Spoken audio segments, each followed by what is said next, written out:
On the outside, it seemed like I had the perfect life.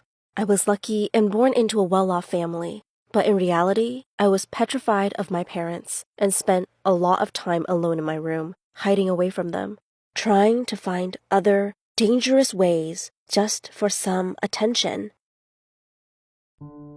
As a young kid, I was always jealous of anyone injured because everyone would come crowded around them at school and ask to sign their cast or borrow their crutches. Even people who liked to bully these kids were nice to them, and I badly wanted that for myself.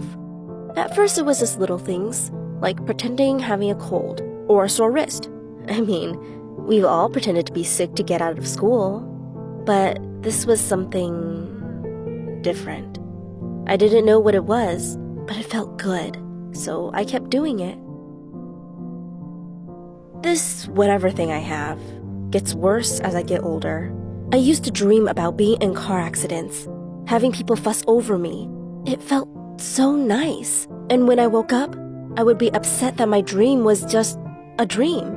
It would propel me into faking things more and more, desperate to get that distinct feeling I had in my dreams in real life. But slowly, people caught on to me. They were harsh, and I don't know why, but it set something alight in me.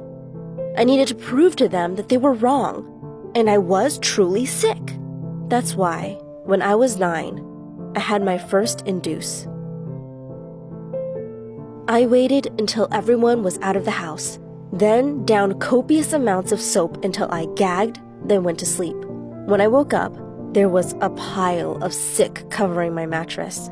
I was hot, sticky, and my stomach was killing me. I forced myself to go into school because I knew my parents wouldn't really care, and boy, it was worth it.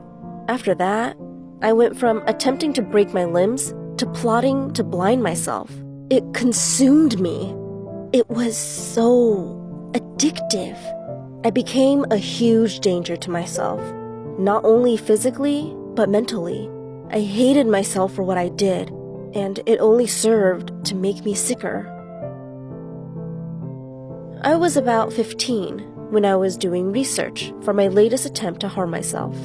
But instead of finding the information I needed, I came across someone talking about a mental disorder known as Munchausen syndrome, or FDIS. I copied and pasted the term into the Google search bar and instantly regretted it. It is a disorder in which a person repeatedly acts like they are sick when they are not really sick. The symptoms fit me exactly, but people weren't well perceiving of it. I found page upon page upon page filled to the brim with hate and bullying. Anyone classed as a munchie, which was often not the case at all, was bullied and stalked until they broke down, normally coming off social media altogether, trying to kill themselves, or both. I instantly sunk back into my own little world, carrying on as I was before, and fiercely denying I was a munchie whenever it crossed my mind. I stayed like that for a few years, pushing my body past extreme limits and picking up irreparable damage because of what I was doing to myself. But I couldn't physically stop. Urges mounted on top of each other and carried on building until I caved in. And besides, I kind of liked it. They were like my battle scars, reminders of what I've been through. It wasn't until a close friend gently teased me out of my shell after a bad episode, I finally came clean and accepted I was a munchie. I went online to have another Google to see if there was anyone else with Munchausen sharing their journey. Unsurprisingly, there wasn't. I felt extremely alone and isolated because even though my friend was trying to help me, she didn't know what it was like on a personal level. It was then when I made my Instagram, Diary of a Munchie Kid. It changed everything. A year on, and I've got out of my familial home, and I'm working towards my recovery.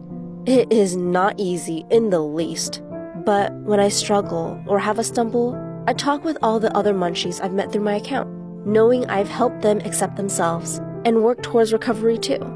There is nothing more rewarding than having someone message you after a shy 6 months of following your journey and having them come clean to you and only you. Not to mention, I've met some good, supportive friends through it, and I'm slowly helping change people's perception of Munchausen. The truth is, most munchies have lived through hell. I class myself as lucky because for me, it was just abuse and a few unfortunate traumas. We all have a story, normally a long one, but we also have a personality. Munchausen doesn't define us, but it's a part of who we are pretty much forever, as there is very little treatment out there, all of which carry large, untrivial risks. I'm slowly learning to love myself, flaws and all, and I hope to continue to spread the word and help others love themselves too.